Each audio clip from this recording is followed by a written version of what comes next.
SER Podcast.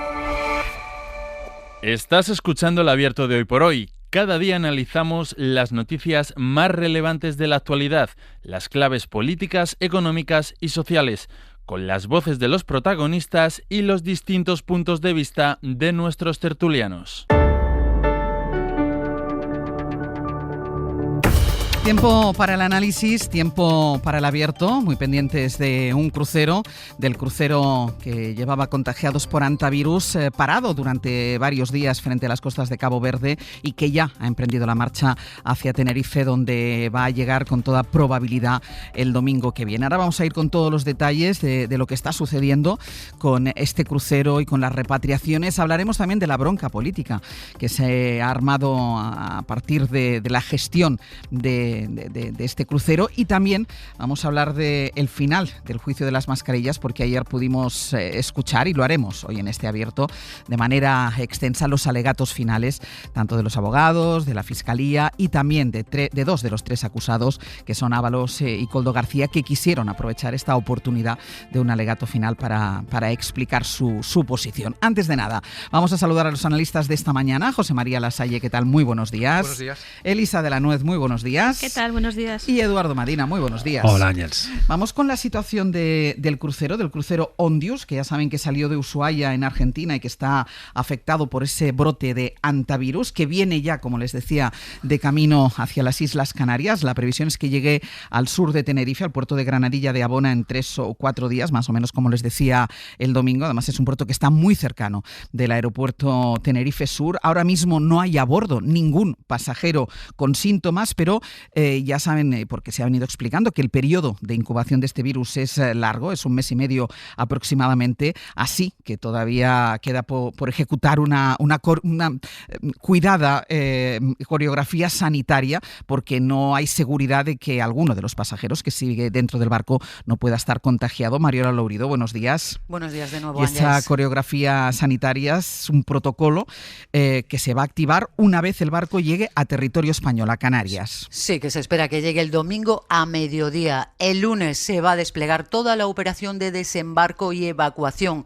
A los 144 pasajeros y tripulantes se les van a realizar pruebas previsiblemente dentro del propio crucero. Después, si no hay positivos, claro, los extranjeros serán repatriados inmediatamente. Los aviones que en principio fletarán sus países de origen, pues estarán esperándoles en el aeropuerto sur de Tenerife, que está a tan solo 10 minutos del puerto de Granadilla. Y los 14 españoles serán trasladados en un avión militar a Madrid, a Torrejón, e ingresados en el Gómez Ulla, en el Hospital Militar, para la cuarentena. El tiempo lo marcará un protocolo de la OMS. El tiempo de la cuarentena, como dices, pues el periodo de incubación es largo, de 45 días. Mensaje de tranquilidad de la ministra Mónica García, sobre todo para los canarios. No va a suponer ningún riesgo para la población canaria, ni tampoco para su actividad económica. España tiene todas las capacidades para atender a todas las personas y tenemos toda la capacidad para mantener la protección de la salud pública. Por si hiciera falta, Ángel, Sanidad y las comunidades autónomas están poniendo a punto, lo hicieron ayer, las unidades de aislamiento y tratamiento de alto nivel. Hay 18 en España, 7 en el Gómez Ulla y una en Tenerife, que el gobierno canario todavía no tiene preparada. El Hospital Universitario Nuestra Señora de la Candelaria de Tenerife tiene una unidad UATAM, que ayer nos dijo el gobierno canario que no la tenían disponible todavía, que la tendrían disponible en 24 o 48 horas. Y sobre la transmisión, bueno, pues espera que en las próximas horas los científicos, los investigadores, los epidemiólogos de la OMS aporten más datos sobre el origen del brote y esa transmisión humana. Se ha confirmado que es la cepa de los Andes. La transmisión entre humanos no es habitual, pero no es descartable, y siempre en situaciones de contacto muy estrecho con personas sintomáticas. Esto es lo que sabemos, y sabemos también que tiene una alta letalidad, en torno a un 50%. Balance, Ángeles. Bueno, pues hasta ahora 8 afectados. El ha matado a 3 personas, otra está crítica en la UCI en Johannesburgo.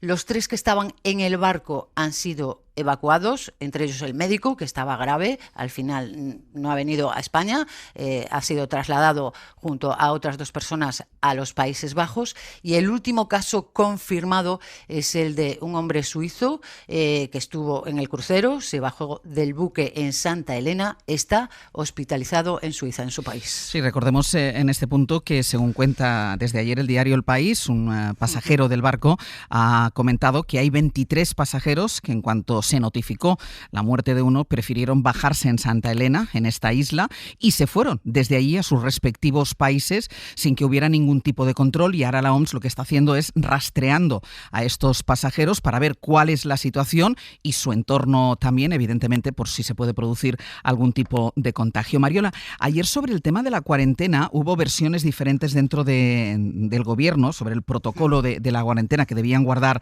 los españoles del barco una vez lleguen a Madrid, al Hospital Gómez Ulla, porque Defensa, la ministra, llegó a decir que sería una cuarentena voluntaria, pero después corrigieron la versión de la ministra, de Margarita Robles. ¿La cuarentena, Mariola, será voluntaria o no será voluntaria? Bueno, en principio parece que sí. Mira, la secuencia ha sido esta. En la primera comparecencia sobre la crisis del crucero, que, como sabes, tardaron en dar explicaciones, fueron los ministros de Sanidad e Interior. Mónica García fue tajante. Los 14 españoles, dijo, pasarán cuarentena, ni siquiera domiciliaria. No, dejó claro que sería cuarentena en el Hospital Gómez Ulla.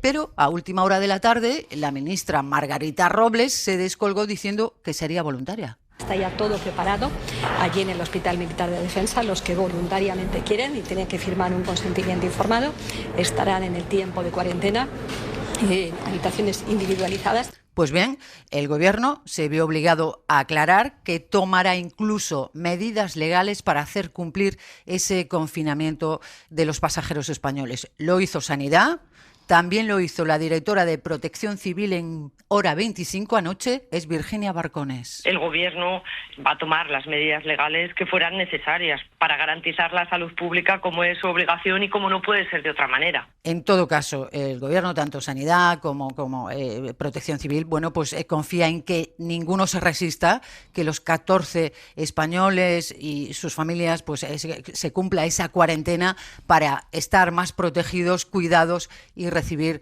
la mejor atención en el Hospital Militar Gómez Ulla de Madrid.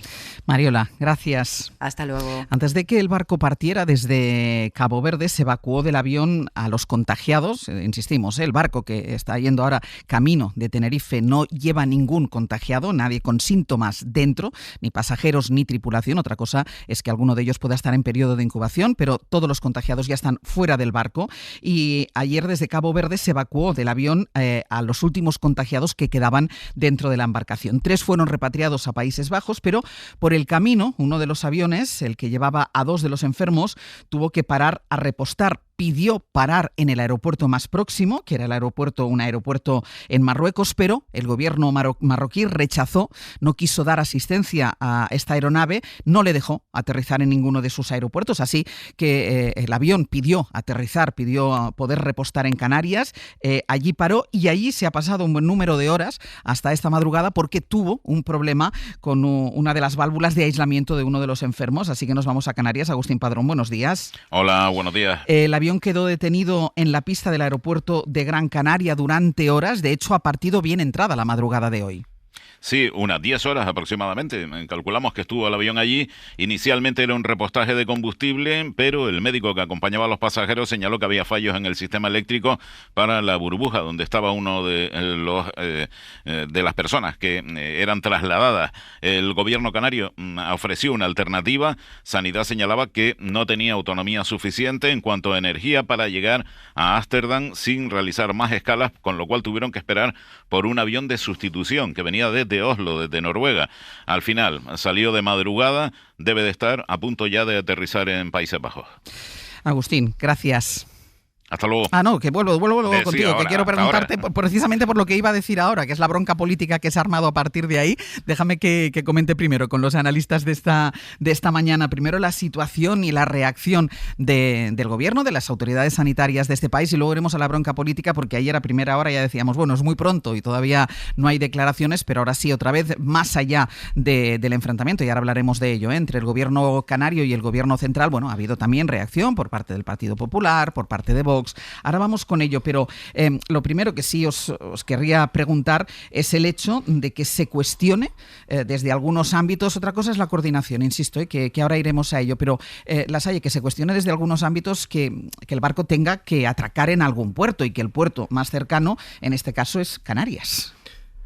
Eso es evidente, pero no es tan evidente en el seno de una sociedad, como le sucede a todos los países, como se está viendo, que después del coronavirus se ha quedado traumatizada o en shock emocional ante la persistencia de un miedo inconsciente frente a fenómenos como el que nos encontramos, que aunque se trate en este caso de un evento de salud pública que está claramente protocolizado y sujeto a una serie de mecanismos de coordinación internacional, sin embargo, no es capaz de atemperar la alarma social que provoca, por ejemplo, en el caso de la opinión pública canaria, este hecho, que provoca inmediatamente la reacción de una política a nivel institucional y a nivel de piel política en el sentido más partidista del término, que reacciona sintonizando con la opinión pública, es decir, haciéndose eco de una preocupación social.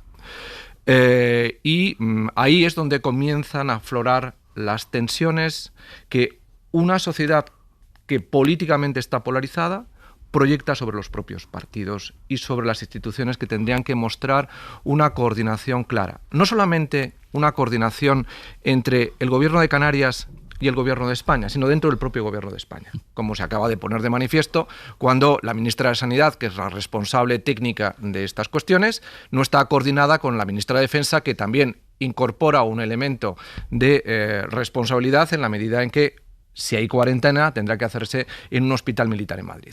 Claro, todo esto es lo que pone de manifiesto que después del coronavirus nos hemos quedado traumatizados o en shock, y que no hemos sido capaces de desarrollar los mecanismos adecuados para hacer algo que es fundamental. Y es que en una situación como esta, la coordinación y el sentido de la responsabilidad institucional es fundamental para evitar que una opinión pública hipersensibilizada erróneamente ante estos hechos dé rienda suelta al patetismo con el que se ha proyectado una cierta repulsa a no ser lo que tenemos que ser como sociedad avanzada, desarrollada, democrática, con medios adecuados para gestionar este tipo de crisis, que es acoger el problema como le tiene que corresponder a una sociedad avanzada. Nosotros no somos Cabo Verde. Ya hemos visto cómo un país del tercer mundo, entre comillas, reacciona a este problema. Tampoco somos Marruecos, que evidentemente reacciona como lo que es una democracia tutelada bajo un régimen autoritario. Somos una democracia avanzada, pues deberíamos estar todos a la altura de las circunstancias. Los medios de comunicación también, porque evidentemente la gestión se ha dejado arrastrar, en mi opinión, por una cierta morbidez en la generación y captación de audiencias. Segundo, la propia opinión pública. Tercero, los partidos. Cuarto, las instituciones. Y los que están demostrando que están a la altura de las circunstancias son los médicos otra vez. Es nuestro sistema sanitario. Los científicos, sí, sí. Esto es lo que pone de manifiesto que por un lado está la ciencia, sí, sí, y por otro lado está la política. Y no hay que ir a Estados Unidos para las conspiranoias anticientíficas para entender que lo latente en todo este tema está también en nuestro país. Edu. Pues José María no se ha dejado nada.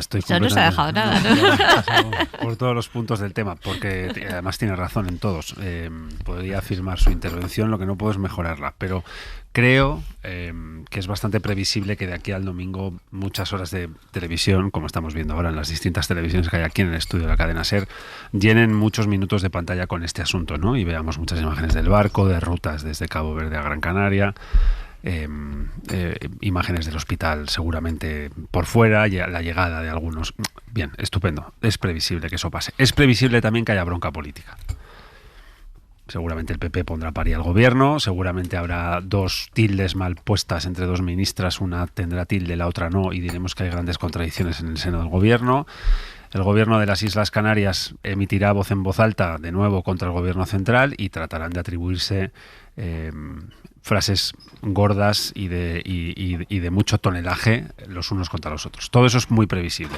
Lo que nos hará sentir orgullosos la semana que viene es hacer esto bien, como país, más allá de lo que es previsible. Y yo creo, en la línea de lo que ha dicho la ministra de Sanidad, que creo que este es un país perfectamente preparado para poder asumir este reto. Primero porque hay un barco con gente a bordo, entre otros españoles, que llevan un virus y van a tener una travesía hacia la zona más cercana, que es un puerto en Canarias, concretamente en la isla de Gran Canaria, donde el operativo trasladará una cuarentena en un hospital militar, seguramente el Gómez Ulla, también muy famoso de otras épocas. Y sobre el eco del coronavirus trataremos de hacer esto bien, y lo vamos a hacer bien. Yo no tengo ninguna duda de que España esto lo va a saber hacer y que está preparado para hacerlo, que tiene infraestructura para hacerlo, que tiene lógicas y que tiene capacidades más que de sobra para poder hacer esto bien. Repito la misma idea, nos hará la semana que viene sentir orgullosos hacer esto bien. No lo que es previsible de aquí al domingo, que va a ser esto. Muchas imágenes de televisión que llenarán muchos minutos perdidos y mucha bronca política, mucho ruido alrededor de un caso que yo creo que este país lo va a saber gestionar. Vamos a ver, es verdad que es indisociable este capítulo de lo que nos pasó hace años, de la pandemia. Yo creo que lo estaríamos abordando de otra manera si no hubiéramos pasado por el coronavirus. Estaríamos gestionando esto con otra calma, con otro tono, y seguramente pues a lo mejor no salía ni ningún telediario ni ningún informativo de esto que estamos viendo por las mañanas, ¿no? Pero el caso es que es sobre ese eco que operamos. Mira, ahora voy a ir contigo, Elisa, pero hay una cosa, porque es verdad que ponía, y tú también lo mencionabas, los medios de comunicación, yo creo que la exigencia hacia nosotros es el rigor. Es decir, contar lo que está pasando, la voz de los expertos y nada más. Y ni especular, ni meter miedo, ni alarmar, porque es verdad que la alarma y la alerta llena muchas horas de televisión sobre todo y da muchísima audiencia, pero no es la realidad. Con lo cual, lo que se tiene que exigir a los medios de comunicación, y a eso nos atenemos nosotros, es al rigor, a contar lo que sabemos, no lo que intuimos, lo que sabemos, y las voces de los científicos, que como decía hace un momento Lasalle, son los que están poniendo más seso, más cerebro, más sensatez a todo esto. A la vuelta hacemos un repaso por las reacciones políticas y así lo podemos reanudar.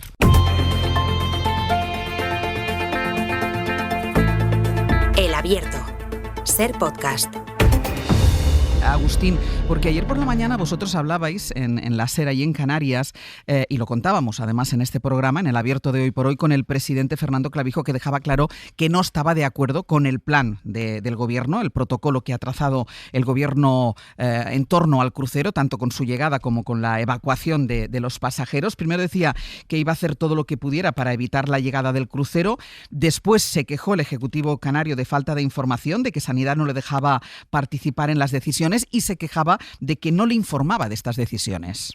Sí, las quejas continuaron durante todo el día. Fernando Clavijo ayer estaba en Bruselas para tratar otros asuntos, pero en todas las intervenciones se quejaba de esa falta de información y comunicación con el gobierno. Incluso pedía una reunión directamente con Pedro Sánchez, que no le contestaba, dice, a sus requerimientos. Esto durante toda la jornada. A última hora de la tarde hubo una reunión entre gobierno central y canario, pero a la salida de esa reunión seguían señalando que les faltaba información por escrito sobre la situación en la que se encuentran las personas dentro del crucero. El portavoz del gobierno canario, Alfonso Cabello, lo explicaba así. Hablar no es enviar un WhatsApp. Hablar no es, me refiero a hablar. La información que pedía Canarias no tiene que ver con que tú me digas, te mando, permites decirlo así, ¿no? Te mando el barco, ¿no? Que fue un poco los términos, ¿no? Lo que se expresaba la conversación. Bueno, pues esa era la situación. Ahora, este mediodía está prevista una reunión entre el presidente de Canarias, Fernando Clavijo, en Madrid, con la ministra de Sanidad y el ministro de Política Territorial, Ángel Víctor Torres. Pues Agustín, ahora sí, gracias. Venga, hasta luego. Quedamos pendientes de cualquier novedad. El gobierno dice que sí, que ha mantenido al Ejecutivo canario en todo momento informado. Guillermo Lerma, buenos días. ¿Qué tal? Buenos días, Ángeles. Y recuerda además que es un mandato de la OMS, de la Organización Mundial de la Salud. Sí, que recuerda, el gobierno sigue únicamente criterios técnicos y sanitarios para tomar sus decisiones que buscan, dicen en la Moncloa, garantizar el control de situaciones como esta. La OMS, recuerdan, es quien ha considerado que el lugar más cercano a Cabo Verde, el que cuenta con las instalaciones y la infraestructura necesaria para atender a los pasajeros, es Canarias. Sobre las críticas del gobierno de Clavijo, la Moncloa niega la mayor. Aseguran en el gobierno que ha habido comunicación con el Ejecutivo Autonómico a todos los niveles. Yo misma he estado en contacto con el presidente Clavijo, el secretario de Estado con la consejera en funciones, el director general de Salud Pública con su homólogo en Canarias, los equipos técnicos han estado en contacto entre sí y también Sanidad Exterior ha mantenido una coordinación constante, como no puede ser de otra manera. Además de la titular de Sanidad y de su equipo, con el gobierno autonómico han hablado el ministro de Política Territorial e incluso ha habido, según confirman ambas partes, un intercambio de mensajes entre los dos presidentes, Sánchez y Clavijo. Canarias participó en una reunión de coordinación ayer por la tarde y va a haber una más, como nos comentaba también nuestro compañero desde la emisora, a lo largo del día de hoy. Pero según el Ejecutivo canario, esto no es suficiente, algo que ha aprovechado la oposición para cargar contra el gobierno. El PP, a través de Elías Bendodo, ha cuestionado la capacidad de la ministra de Sanidad. Pedimos al presidente del gobierno que la parte de esta gestión, que ponga al frente a otra persona o él mismo y se coordinen urgentemente con el gobierno de Canarias. Quien ha ido más allá es la ultraderecha de Vox, que ayer aprovechaba incluso para utilizar este asunto como elemento de campaña. Siempre tiene que hablar de algo para que no se hable de sus corrupciones y sus traiciones. Bueno, pues ahora ha dicho que hay un barco por ahí con un virus mortífero, aquí, a España, a Canarias. Abascal, que tiraba del argumento de la cortina de humo para responder al gobierno. Públicamente el Ejecutivo ha evitado, al menos hasta ahora, confrontar con la oposición o con el presidente canario. La ministra de Sanidad decía ayer que no toca confrontar ahora. No vamos a entrar en la polémica política, creo que no toca y vuelvo a decir que este gobierno ha gestionado ya muchas crisis y hay que priorizar lo primero, gestionar la crisis, por supuesto en colaboración con el gobierno canario, como ya también ha dicho el ministro del Interior, y a lo largo del día de ayer hubo muchas reuniones en las que se nos fue trasladando las diferentes situaciones. Dicen en el gobierno que han ido trasladando la información según se han ido tomando las decisiones y bajo los criterios únicamente de la Organización Mundial de la Salud. En privado hay fuentes del Ejecutivo Ángels que no ocultan su malestar, creen que el presidente autonómico ha tenido una actitud poco prudente. Guille, gracias. Hasta luego. Hasta luego, Elisa. Sí, no, yo la verdad que poco que añadir porque me han dejado poco y estoy totalmente de acuerdo, ¿no? Pero sí quería alguna consideración adicional, ¿no? Está la sombra del coronavirus, pero también la sombra de una cierta desconfianza y también de algo que me parece muy importante. ¿Os acordáis que se dijo se van a mejorar los mecanismos, se va a reformar la ley de salud pública? Bueno, pues que yo sepa, esto no ha ocurrido. Lo digo sobre todo por los aspectos jurídicos que se pueden plantear, como decíamos antes, y que parece que nos vamos a volver a encontrar donde estábamos. Es decir, bueno, si esto realmente escala, que ojalá que no, pues ¿cuáles son los mecanismos jurídicos? ¿Podemos confinar a esta gente de forma obligatoria? ¿No podemos? Y eso yo creo que es algo que deberíamos recordar, que cuando hay una gran crisis y se superan, luego nos olvidamos de que hay unos mecanismos que hay que poner a punto.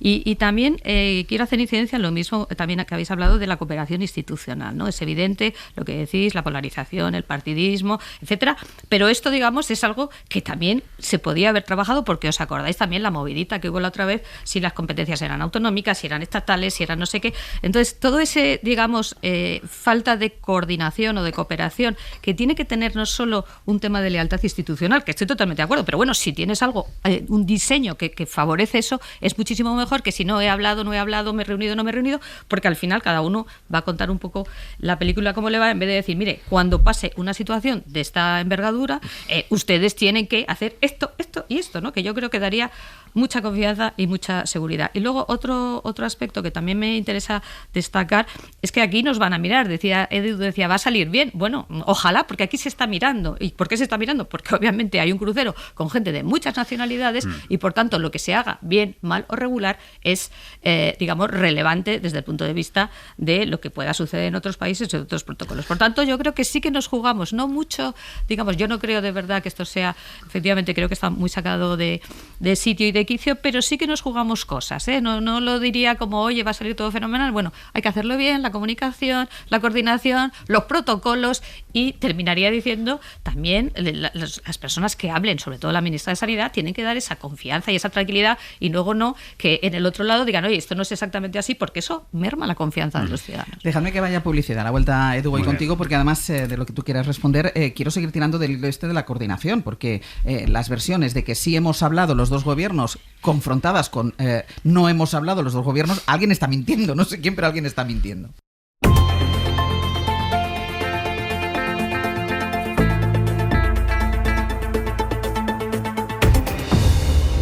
Abierto José María Lasalle, Elisa de la Nuez y Eduardo Madina, con esa reunión prevista para las próximas horas entre el presidente canario y los ministros de Sanidad y Ángel Víctor Torres, que había sido también presidente de Canarias, reunión que se va a poner en marcha en las próximas horas y que además, a ver si desencallamos y entendemos si ha habido coordinación o no ha habido coordinación, cuántas veces han hablado, si han hablado o no han hablado, pero es algo que cada uno tiene una versión y además son versiones contradictorias. Estamos intentando también, quiero comentarles que nos atienda una vez más la ministra de Sanidad, que ayer declinó nuestra invitación, no quiso dar explicaciones. Hoy estamos intentando para precisamente que nos cuente esta coordinación, cómo está funcionando, y también esa incógnita que tenemos sobre la cuarentena voluntaria o no voluntaria. De momento no tenemos respuesta por parte del Ministerio. Y decía Elisa, que tú lo habías afirmado, nos va a salir bien, y Elisa decía, bueno, ¿nos va a salir bien o no nos va a salir bien? Bueno, claro, a ver. Ojalá que nos salga bien. Sí, a ver, aquí voy yo pronosticando resultados. Digo que tenemos las condiciones de infraestructura, conocimiento y capacidad como país, en la línea de lo que antes ha dicho José María Lasalle, como para que esto salga bien. A ver, tampoco uno puede parecer aquí que dice, no, tampoco es tan complicado, pero quiero decir, es facilitar de manera aislada el tránsito y control de personas que van dentro de ese barco hacia un hospital, que es un hospital militar, el Gómez Ulla, sin que haya riesgos de infección más allá de lo que habita dentro de ese barco, donde a priori todavía no hay gente sintomática. Es verdad, me contabais ahora fuera de micro que tiene un ciclo largo en dar la cara el virus, pero no parece algo extraordinariamente problemático. Lo que podemos hacer es problematizarlo todo lo que queremos, y eso este país lo hace siempre bien. Sí. Eso sí lo hacemos bien. Vamos a problematizarlo, vamos a complicarlo, vamos a polarizarlo, vamos a hacer que esto tenga ruido alrededor, porque este señor que dirige Vox, Santiago Abascal, ¿qué alternativa ofrece? Hay un barco en las costas de Cabo Verde. Seguramente alguien le habrá explicado que lo más cercano a Cabo Verde que hay en línea recta hacia arriba es las Islas Canarias. ¿Qué hay que hacer aquí, señor Abascal? ¿Que hay que decir que no hay puerto español disponible para un barco que tiene españoles dentro? ¿Esa es una alternativa? ¿Borrar la operativa de este país y que corra a su suerte y termine a su suerte este barco? ¿Cuál es la alternativa? Ya sé que es muy atractivo subirse a una tribuna y darle una leche al gobierno, especialmente a su presidente, para decir que está metiendo un virus en este país. El titular es muy fácil. El gobierno está metiendo un virus en este país. Estupendo. Señor Abascal, ¿cuál es la alternativa? Dígala. En el párrafo siguiente a la leche al gobierno hay que decir, mi alternativa es esta: que el barco no venga y que los españoles que están en el barco que se mueran en alta mar. Esa es la alternativa. ¿Cuál es? Entonces, yo diría que la alternativa única que tenemos, en la línea del otro, es coordinación política entre el gobierno de Canarias. No sé cuántas veces han hablado, si no han hablado, si se envían WhatsApps. La alternativa es que hablen y coordinen las competencias de un gobierno autonómico y de un gobierno central en el operativo de desembarco de una serie de personas que van dentro de un barco que llega a las costas de Canarias, que va a llegar al Gómez. Tampoco parece... No sé, en fin, son unas pocas personas, no son miles y miles y miles y miles de personas. Por tanto, me parece que esto es más bien políticamente asumible si queremos. Ahora, si queremos tirar de tradición española y hacer de esto el gran tema de la semana, pues estupendo. Pero en ese sentido, y para entrar al tema de la coordinación, eso también es políticamente asumible para las Islas Canarias. Es decir, la siguiente parada, en Cabo Verde no van a atracar. La siguiente parada, es evidente, ayer lo comentábamos en la tertulia, es que las Islas Canarias están donde están. La siguiente parada ya es Canarias. También la reacción del presidente canario genera más alarmismo, porque si tú te quieres quitar de en medio por el miedo a que el contagio para los canarios, eso también genera una inquietud que seguramente no se corresponde con la realidad.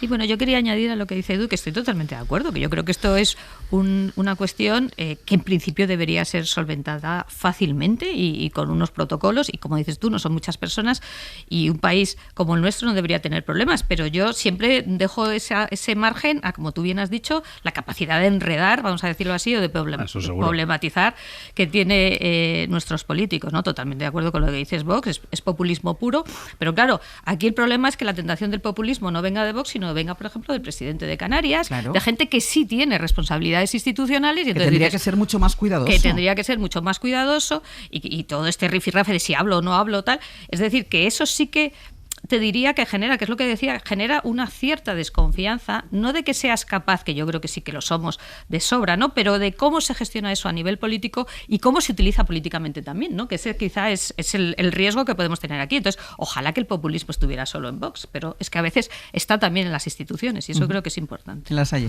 Bueno, es que yo creo que aquí lo que está fallando es la política y punto. Y está a la altura de lo que esperamos de la política. No nos rasguemos las vestiduras, es que esto es lo que esperamos de la política, que pasen estas cosas a nivel local y a nivel nacional. Es decir, en una situación como esta, lo que toca es, por un lado, neutralizar el miedo de la opinión pública y, en segundo lugar, gestionar de una manera aséptica y técnica el problema de salud y nada más. Todo lo demás sobra. Y los errores que se van cometiendo en un tema y en otro es consecuencia de una política que no está a la altura de las circunstancias. Y esto es lo realmente lamentable. Y ahí tenemos los españoles derecho a indignarnos porque después de lo que hemos vivido con el coronavirus, este debería ser un tema perfectamente amortizable en términos de debate político y debate social, ¿no? Pues vamos a hacer una pausa y a la vuelta vamos a meternos ya en el caso Mascarillas, que también hay tela. Vamos ya con el caso Mascarillas. El juicio quedó ayer visto para sentencia en una última sesión en la que escuchamos los informes finales tanto de las defensas como de las acusaciones, entre ellas la del fiscal Alejandro Luzón, que señaló a José Luis Ábalos como pieza clave, como el creador de una verdadera organización criminal, es lo que dijo textualmente el fiscal, una auténtica organización criminal en el Ministerio de Transportes. Isabel Vega, buenos días. ¿Qué tal? Buenos días. Porque Luzón fue desgranando en su discurso las pruebas, las evidencias que según él incriminan a los acusados, aunque también rechazó otros puntos como las acusaciones de Víctor de Aldama contra el presidente del gobierno, que por cierto, sobre Víctor de Aldama, sobre el empresario, el fiscal tampoco descarta que se le pueda rebajar la pena, que es lo que pedía, lo contábamos ayer, es lo que pedía el Partido Popular. Sí, mira, empezando por esto último.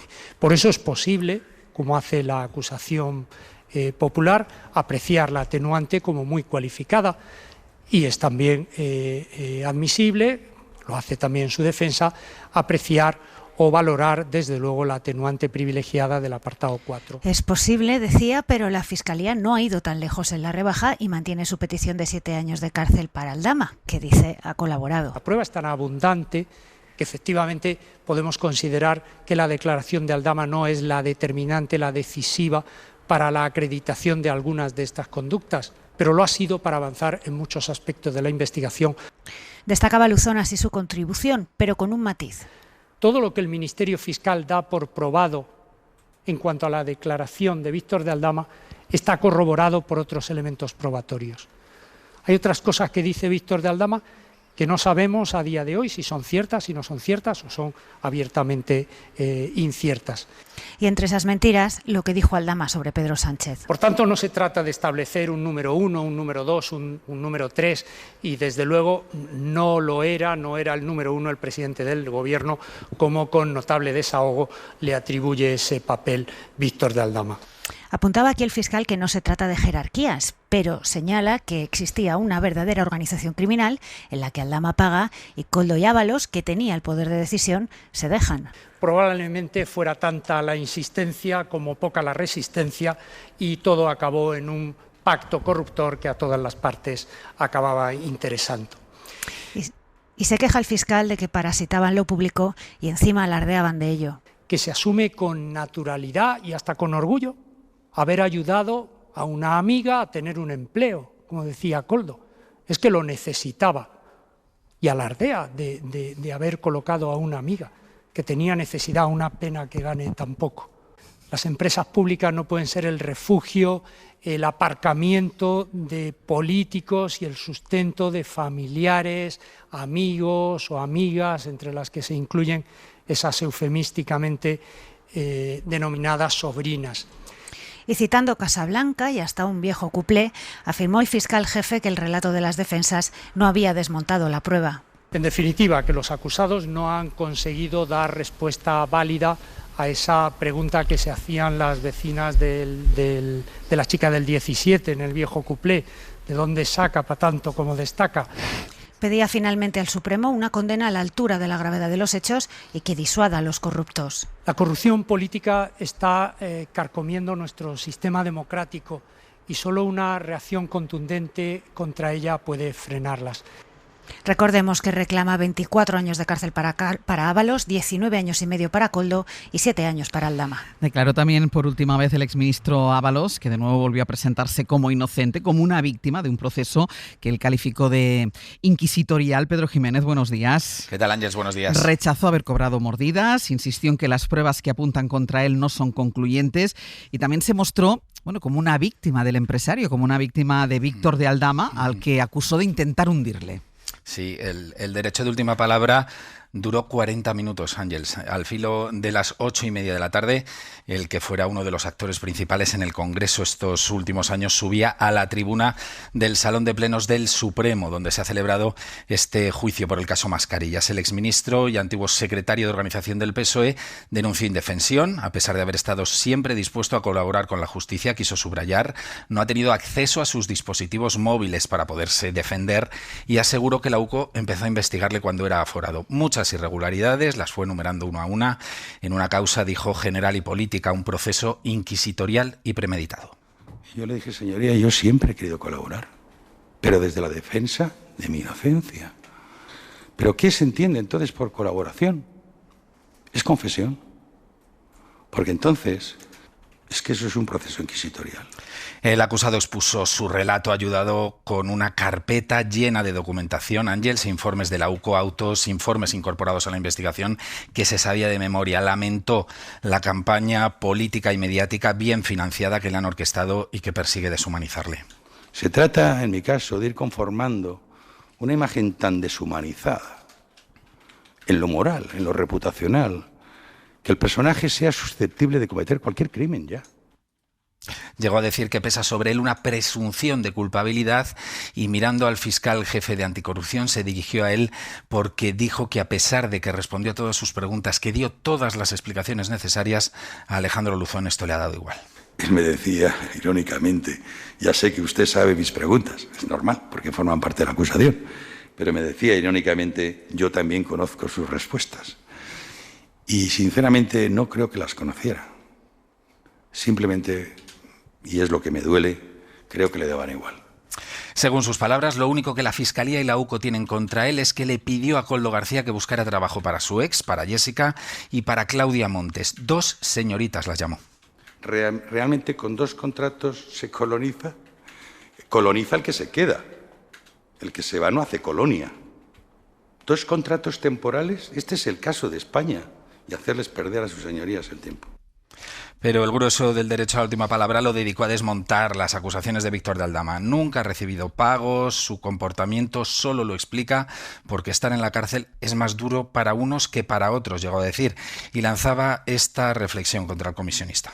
A mí se me dice, sin ninguna evidencia, que participo del cobro de 10.000 euros mensuales. 10.000 euros, qué barato que soy.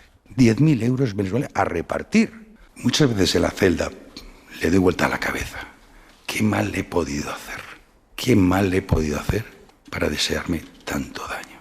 14 sesiones de juicio, más de 70 testigos. La semana que viene el tribunal retoma las deliberaciones para tener la sentencia lista antes de irnos de vacaciones. Pedro, gracias. A vosotros. Isabel, también Koldo ejerció su derecho a una última palabra. El exasesor de Ábalos contó que el Partido Popular le había ofrecido un acuerdo a través de su abogado y el acuerdo consistía en que Koldo acusara a terceros durante el juicio a cambio de que el PP le ayudase a no entrar en la cárcel. Sí, su intervención fue más corta que la de Ábalos, pero también dijo muchas cosas, incluyendo esa supuesta oferta de pacto que mencionas y de la que nunca antes había hablado.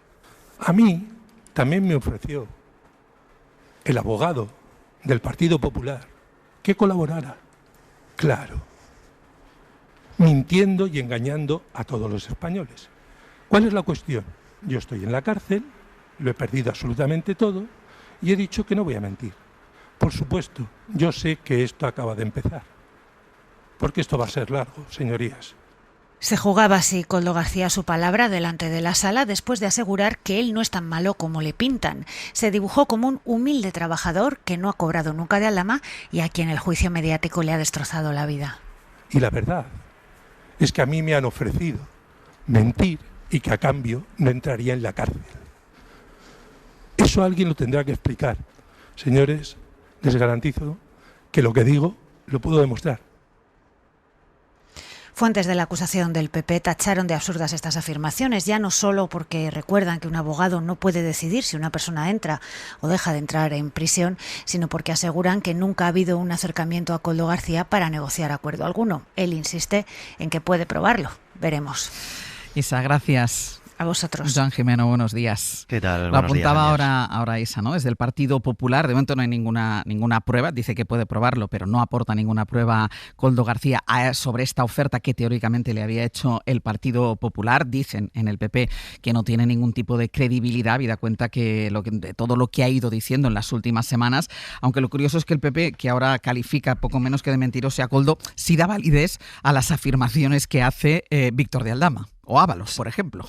Sí, fuentes populares aseguran que el relato de Koldo ayer en el Supremo es totalmente falso y le quitan valor a la palabra del exasesor de Ábalos, a pesar de que otras veces sí ha sido válida para su argumentario. Por ejemplo, cuando Koldo aireó en una entrevista que el suegro de Sánchez había aportado 100.000 euros para las primarias del PSOE, y esto le sirvió al PP, además en el Senado, para atacar al gobierno en una sesión de control. Los españoles ya no aguantamos más a este ejecutivo corrupto, machista y mentiroso. Y estamos hartos de una mafia que protege a acosadores, que blanquea primarias con testaferros inmigrantes y que financia campañas desde saunas dudosas. Tellado, de hecho, dijo en ese momento que la cuadrilla de Sánchez empezaba a cantar. Esto el PP ahora mismo le quita validez al relato de Koldo. Les hemos preguntado también en el Partido Popular si piensan querellarse, si lo que dijo Koldo es mentira, y de momento rebajan esa posibilidad porque dicen el exasesor de Ábalos no les ha atribuido ningún delito. Esto a pesar de que Feijóo retaba la semana pasada a Sánchez a querellarse contra Aldama tras sus acusaciones ante el mismo tribunal vinculándole con la trama. Joan, gracias. Buenos días. Bueno, es evidente que el Partido Popular se cree determinadas declaraciones y otras que no le interesan no se las cree tanto, pero si vamos a lo que sucedió ayer, Elisa, interesante el alegato, la última intervención del fiscal, sobre todo por esa radiografía que hace de la corrupción, bueno, y después porque después de toda la polémica que ha habido, se muestra abierto a esa rebaja de la petición de pena para Víctor de Aldama, que recordemos que ya la tiene rebajada la petición, porque son 24 años para Ábalos y el que está considerado el número 1 solo se le pide 7 años de cárcel, pero se mostraba también abierto a esa nueva reducción, Elisa. Sí, bueno, como he dicho en las clases de esta mañana, totalmente coincido con esa reflexión en el informe final del fiscal, ¿no? que es absolutamente desolador lo que se ha visto en este juicio, incluso por las declaraciones, ¿no? En particular de Ábalos, me llamaba la atención antes, os comentaba fuera de micrófono, soy muy barato. Las oportunidades de negocio que tengo siendo ministro de Fomento, y me dan ganas de preguntar, ¿a qué oportunidades de negocio se refiere usted? ¿No? Porque es realmente muy llamativo esa naturalidad con que solo era colocar 2 personas con contratos temporales. Hablamos de empresas públicas, rige el principio de mérito y capacidad. Todos los demás ciudadanos tienen que pasar una serie de pruebas. O sea, realmente lo que pone de manifiesto y lo que dice el fiscal Luzón, y comparto totalmente, es esa normalización de la corrupción política e institucional presunta, que se pone de manifiesto en estos alegatos, ¿no?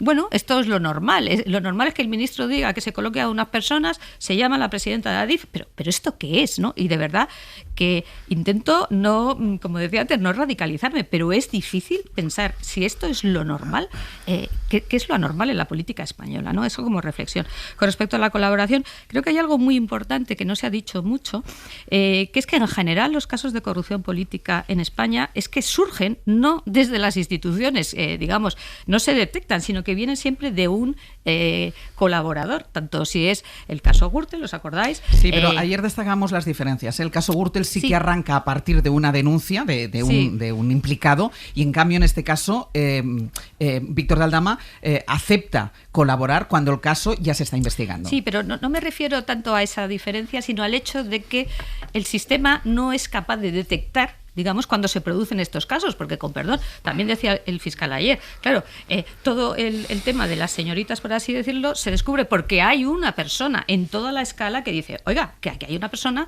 que no está viniendo a trabajar. O sea, quiero decir, no funcionan los sistemas de prevención que deberían decir esto no puede ocurrir. A eso me refiero, no tanto a esa diferencia, sino que siempre al final necesitas que haya alguien de fuera y que luego es esa figura, sin duda desagradable, de una persona que, formando parte de la trama corrupta, es el que, digamos, decide, oiga, yo a cambio de unos beneficios que están previstos legalmente voy a colaborar, en este caso, con la instrucción. Pero luego también apuntaría una cosa muy relevante, que al final será lo que el tribunal decida. Es decir, tanto el fiscal como la defensa como la acusación hacen sus propuestas y evidentemente será el tribunal el que decida. Y es verdad que es muy antipático a un personaje, evidentemente, como Víctor de Aldama, que se beneficie, pero es que realmente el problema para mí es que el sistema no sea capaz de detectar que están produciendo este tipo de irregularidades, este tipo de problemas. Edu. Bueno, a ver, sería fácil para mí hablar en mayúsculas de José Luis Ábalos y de Koldo García. Voy a hacerlo en minúscula porque creo que es lo que debo, ¿no? Pero este ha sido un caso que yo creo que ha tenido mucho seguimiento y también mucha envoltura política, porque no dejan de ser ministros uno de ellos fue ministro de un gobierno que sigue aquí. Este es un caso que no es como otros casos de ministros que hemos visto desfilar ante tribunales de gobiernos ya pasados, ¿no? Este es un caso de un ministro que sigue, de un gobierno que sigue aquí, ¿no? Entonces, esa particularidad hace que el alto voltaje político todavía se incremente más en términos de polarización alrededor de este asunto, ¿no? Diría que el PP no está tampoco para tirar jarrones de corrupción contra nadie, porque la memoria de este país es a veces lenta, o sea, corta, y otras veces es larga, en función de qué temas toquen, ¿no? Y yo creo que este es un país que recuerda bien otros casos de corrupción que a veces están siendo juzgados, por ejemplo, en la Audiencia Nacional. El caso Kitchen, envolviendo el caso Gürtel, etcétera, etcétera, ¿no? Por tanto, haríamos bien todos en bajar un poco el tono con respecto a este caso, en espera de lo que decida la Sala en el Tribunal Supremo. Y a partir de ahí sacar conclusiones de qué tipo de perfiles llegan a qué tipo de responsabilidades. Qué tipo de perfiles pueden ser ministros en este país y cuáles sorprenden y cuáles no. ¿En qué medida sorprende que esto haya pasado? Con la presunción de inocencia hasta que haya una sentencia por parte de la Sala que todo el mundo merece, incluidos Koldo García y José Luis Ábalos. Pero ¿en qué medida sorprende? Yo diría que relativamente sorprende. Así que creo que a partir de ahí sí hay lecciones que sacar en términos de quién puede llegar a determinadas responsabilidades, ¿no? Yo creo que tiene que llegar gente que tenga claros los límites de la acción política, que tenga claros los límites del derecho, que comprenda bien dónde está el poder y dónde empieza la política. ¿Qué es antes, el poder para la política o la política para el poder? Yo siempre pensé que era el poder para la política. Pides a la gente que te dé el poder en forma de voto para transformar políticamente una sociedad, más que estar en política para tener el poder como un fin en sí mismo. Esas visiones de cómo estar en las instituciones, qué significa el principio de ejemplaridad, qué significa la ética de la función pública, cuáles son los códigos de valores que deben orientarla, dirigirla, reinar en ellas, ¿no? Yo creo que todo eso es muy importante, que salga de esta sentencia, que parece que entra a deliberar ya a la mesa y no tardará en saberse qué sucede aquí, ¿no? Bueno, ahora tengo que decir yo que poco queda para mí que decir después de, va por temas. de las brillantes intervenciones de mis compañeros de tertulia, ¿no? O sea, suscribo plenamente el asunto y ensalzo lo dicho por Eduardo, porque además él ha sido parte de un momento político donde personajes como Ábalos han sido protagonistas de cambios, ¿no?, en las decisiones que afectaban a organizaciones tan importantes como el Partido Socialista, ¿no? Y en ese sentido, y apelando precisamente, por un lado, a lo que decía Elisa, de que, claro, es decir, quienes hemos estado en la administración, y yo he estado 7 años en un gobierno, sabemos que hay toda una serie de mecanismos que tratan de garantizar la transparencia de la gestión para evitar situaciones de corrupción. Y mi pregunta es, si estamos evidenciando que esto no es garantía de que no suceda, es que el diseño de esos mecanismos es erróneo o es defectuoso. Por tanto, ¿por qué no operamos sobre ello? Y en segundo lugar, ¿no habrá también una burocracia alrededor de la gestión de esa transparencia en el peor sentido de la palabra y que la burocracia hace que las realidades muchas veces de control se desenfoquen? Lo dejo ahí. Y en segundo lugar, yendo de nuevo a la reflexión que planteaba Eduardo sobre la memoria, el Partido Popular ha pagado con el tema Gürtel grandemente lo mal que afrontó corruptamente el problema. ¿De acuerdo? Al día de hoy sigue pagándolo. Cierto. Y Eduardo lo ponía ahora de nuevo de manifiesto, es decir, la memoria está ahí. Bueno, yo creo que el Partido Socialista tiene que interiorizar que esto le va a tener que pasar también. Sobre todo por una razón. Primero, porque esto pasó en un escenario de emergencia relacionada con la salud pública, que no es un asunto menor, es decir, gente que se lucró cuando esto pasaba. Y la segunda cuestión es que precisamente por eso no podemos permitir tampoco a los que ayudaron a corromperse a estos personajes que salgan tan fácilmente del asunto como plantea la Fiscalía. Esta es otra deriva que también creo que tendría que ponerse sobre la mesa, ¿no? Vamos a seguir, levanta la mano Elisa, vamos a seguir por ahí, pero déjame, porque os decía a vosotros, les decía a los oyentes, estábamos intentando poder hablar con la ministra de Sanidad, Mónica García, por todo lo que tiene que ver con la gestión y el protocolo de llegada del crucero, de donde han sido evacuados ya todos los contagiados de antivirus. Todavía puede haber alguno dentro, porque el periodo de incubación, insistimos, es de 1 mes y medio, pero nos generaban algunas dudas, tanto del tema de coordinación como el tema médico, así que podemos saludar a esta hora a Mónica García, ministra de Sanidad. ¿Qué tal? Muy buenos días. Muy buenos días, ¿cómo estáis? Muy bien. Ministra, lo primero, porque ha habido ahí diferentes versiones dentro del mismo gobierno sobre la voluntariedad o no de la cuarentena de los 14 españoles en cuanto lleguen a Madrid. ¿Esa cuarentena es voluntaria? ¿Es obligatoria? Bien, yo quiero decir que lo primero es, obviamente, vamos a apelar al sentido común, a la responsabilidad de los propios pasajeros y de sus familias, no solamente en el cuidado de su propia salud, sino en el cuidado de la salud pública. Dicho esto, también tenemos instrumentos legales suficientes para adoptar las medidas necesarias para proteger la salud pública, ¿no? Las medidas especiales en materia de salud pública que tienen que ver con, pues eso, proteger a los pasajeros y también proteger al resto de la población. Es decir, esto quiere decir que los 14 pasajeros y miembros de la tripulación serán sometidos a una cuarentena en cuanto lleguen a Madrid. Cuando lleguen a Madrid, primero vamos a hacer una evaluación, vamos a también a darles el consentimiento, ¿no? O sea, que nos den el consentimiento para poder hacer todas estas evaluaciones y posteriormente tendremos que ir evaluando día a día, bueno, pues cuál es la evolución, cómo son las pruebas, les haremos PCR, les haremos, por supuesto, todas las pruebas necesarias y estaremos evaluando junto con los expertos internacionales cuál es la cuarentena, ¿no? Y cuál es el tiempo de esa cuarentena, porque ahora mismo tenemos que determinar cuál es el día cero en el que se supone que han dejado de tener contacto con aquellas personas que estaban contagiadas, ¿no? Entonces, bueno, todo eso lo iremos evaluando, pero sí que es verdad que, bueno, pues ayer ya desde el Gobierno hablamos con las familias y ya les hemos transmitido la necesidad de proteger su salud y también proteger la salud pública.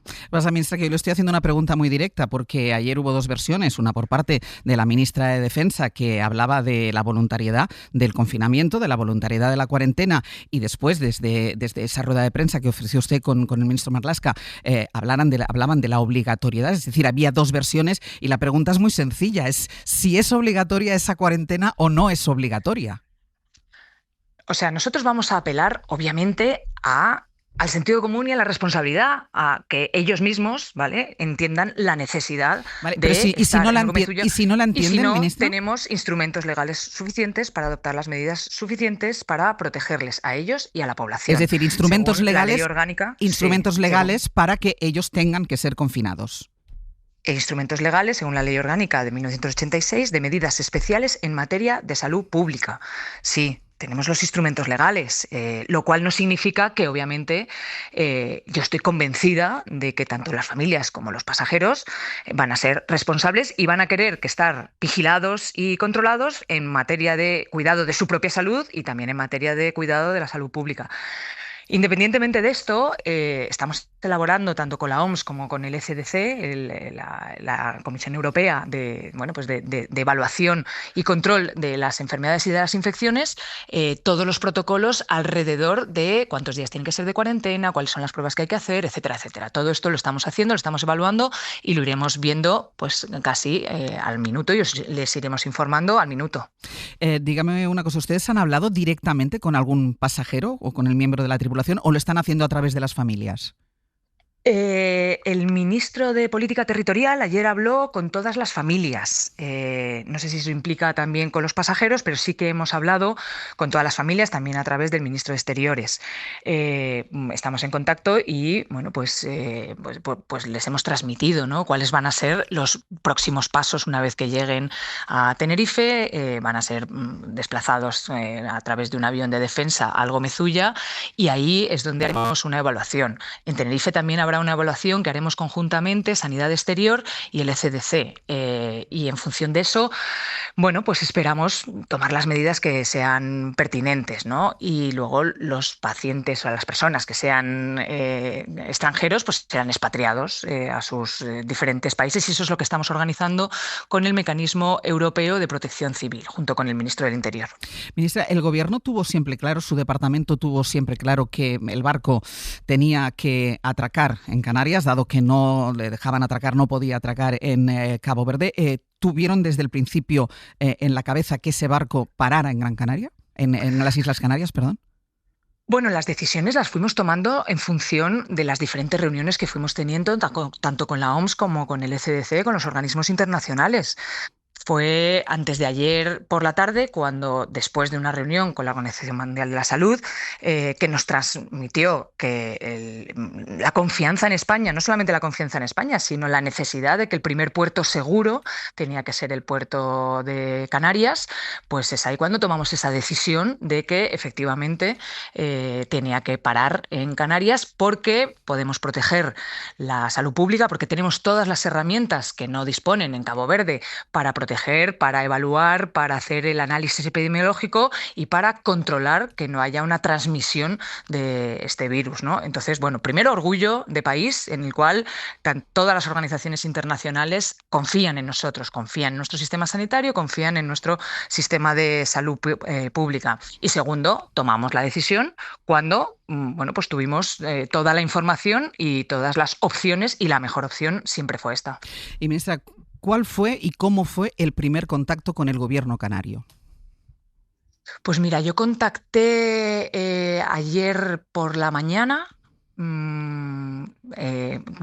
personalmente con el señor Clavijo, ayer por la mañana le fuimos informando de todo esto. Por la tarde tuvimos la reunión con la Organización Mundial de la Salud. Estoy hablando de ayer y es antes de ayer, perdón. Sí, sí, es que son días largos.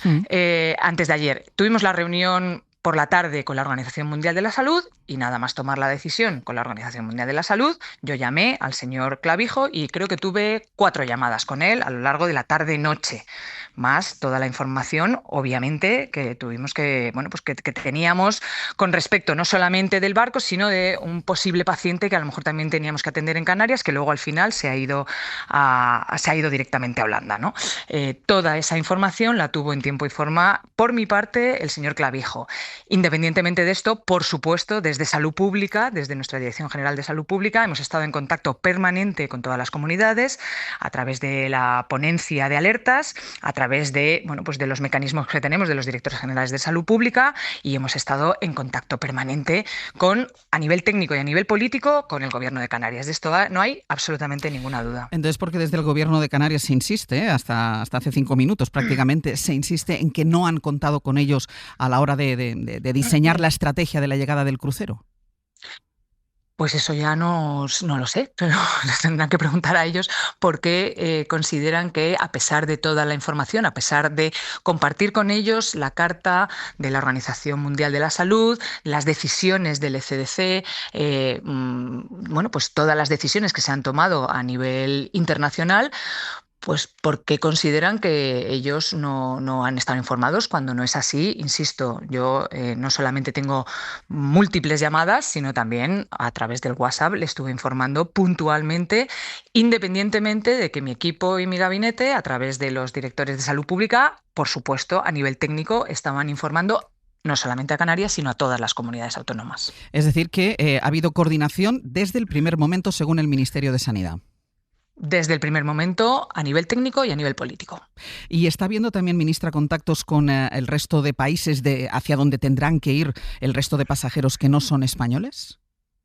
Sí, porque hay un mecanismo europeo, el Mecanismo Europeo de Protección Civil. Una vez que nosotros lo activamos ayer, a través de ese mecanismo, nos ponemos en contacto con todos los países implicados para que el operativo, para cuando lleguen todos los pasajeros extranjeros, puedan ser trasladados a sus países, ¿no? Entonces, sí, claro, tenemos contacto con la Comisión Europea, con el ECDC, pues con todos los países. En concreto, también hemos tenido un contacto muy estrecho con Holanda, con el gobierno holandés, para trasladar a los diferentes pacientes que estaban sintomáticos, y también, pues porque el barco tiene bandera holandesa. Entonces hemos tenido un contacto estrecho y además una colaboración que funciona de manera excelente a través de este mecanismo de cooperación y a través de este mecanismo de protección civil. Ministra, usted ayer insistía en la rueda de prensa en los mensajes de calma. ¿Usted cree que este ruido político que hay en torno a la gestión contribuye a que los ciudadanos tengan esta sensación de que no pasa nada? Bueno, el ruido político yo creo que nunca es bueno para la confianza y para la salud pública, ¿no? Yo creo que este gobierno ha gestionado muchas crisis, y creo que una de las cosas que queda claro es que lo primero, hay que atender a la crisis, en este caso a esta emergencia sanitaria. Hay que atender, por supuesto, a los españoles que están en ese barco, a nuestros compatriotas, que están 14 personas en ese barco, a todos los ciudadanos que están en ese barco, cuidar, poner en marcha todos los mecanismos de protección de salud pública, y creo que el ruido político que sobra, ¿no? Dicho esto, nosotros vamos a seguir trabajando, colaborando y haciendo lo que mejor sabemos que hacer, ¿no? Que es resolver los problemas y no meternos en el politiqueo y el ruido mediático. El Partido Popular pide que usted sea apartada del ministerio. Bueno, yo voy a trabajar, que es a lo que he venido. Yo estoy trabajando para los ciudadanos y estoy trabajando para resolver este problema. Y vuelvo a insistir, yo creo que la comunidad internacional, la Organización Mundial de la Salud, confía en España. Y esto es un orgullo para nuestro país, saber que hay una confianza plena, no solamente por nuestro sistema sanitario, sino por la gestión de las crisis sanitarias, por cómo gestionamos y cómo protegemos la salud pública, y cómo tenemos desarrollado todo un mecanismo de protección, de evaluación y de respuesta ante este tipo de crisis. Así que yo creo que en ese sentido podemos estar orgullosos de nuestro país. ¿Tienen prevista una comparecencia conjunta con el presidente canario después de la reunión que van a tener hoy?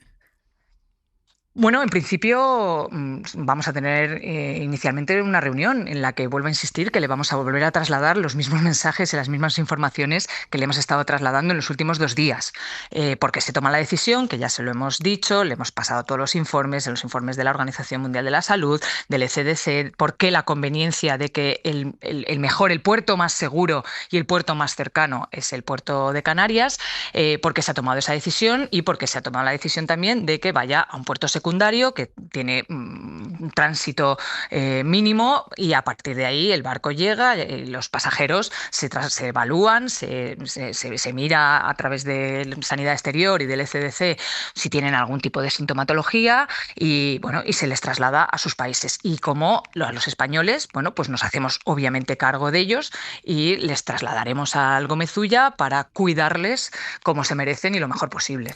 Pues ministra, muchísimas gracias por habernos atendido. Pues un placer, muchísimas gracias a vosotros. Hasta luego. Las palabras de la ministra de Sanidad en la primera entrevista que concede. Es verdad que ayer compareció en la sala de prensa de Moncloa, pero quedaban algunas cuestiones abiertas, como el caso de la voluntariedad o no de ese confinamiento, de esa cuarentena. No ha sido contundente ni rotunda la ministra con su respuesta, y eso que la pregunta más directa no podía ser. Y en el tema de la coordinación con Canarias defiende la postura que ha tenido desde el primer momento el Gobierno, y es que esa coordinación ha existido desde el primer momento, esa información a disposición del Gobierno canario ha estado ahí desde el primer momento. Veremos qué pasa después de la reunión que mantendrán Ángel Víctor Torres, la propia ministra de Sanidad Mónica García y Fernando Clavijo, el presidente de Canarias, dentro de unas horas. Cierro este paréntesis, abro otra vez por muy poquito tiempo, porque estamos a punto de terminar el tema mascarillas, porque querías decir algo a lo que se había dicho aquí sobre la mesa, que a mí incluso se me había perdido el hilo. Espero que a ti no. No se me ha perdido. No, es en relación con lo que comentaba José María, ¿no? De los mecanismos que no funcionan. A ver, los mecanismos... el problema es que hay unos mecanismos informales, es decir, tú tienes los formales a los que, digamos, los políticos honestos, vamos a decirlo así, respetan y se ciñen, y luego está la llamada del ministro que va por otra línea y que funciona, y hay que saberlo, y que funciona perfectamente, como hemos visto. Es decir, hay unos mecanismos formales, transparentes, más o menos burocráticos, y luego está el mecanismo B. Y el problema es por qué funciona el mecanismo B, ¿no? Y creo que esto, si queréis, otro día le dedico más tiempo, porque es un tema que es muy preocupante. Que mueves la cabeza. No. La técnica y quien conoce las entrañas como abogada del Estado eres tú. Pero yo te diré que en la medida de mi conocimiento después de 7 años de gobierno, a nadie se le ocurriría levantar el teléfono para hablar con la abogada del Estado o con la interventora. Bueno, es que, pero es que eso pasa, eso pasa. Bueno, en fin, es que hay mecanismos para que entonces el funcionario reaccione y diga al político de turno: me parece que usted se está equivocando. Sí. Y que eso tenga una trascendencia y una resonancia interna dentro del ministerio. Sin duda, pero ¿sabes qué pasa? Que cuando dices eso, y voy a hablar en primera persona, ningún problema, sabes que, digamos, ciertos cargos, altos cargos, no te van a llegar nunca, ¿vale? O sea, lo puedes hacer, pero tiene un coste, y a veces la gente no quiere asumir ese coste, sencillamente, ¿eh? No sé, Edu, si quieres añadir alguna cosa. No puedo añadir nada, gracias. Te has quedado hasta sin palabras, sí, y hasta sin voz. El Abierto. Ser podcast.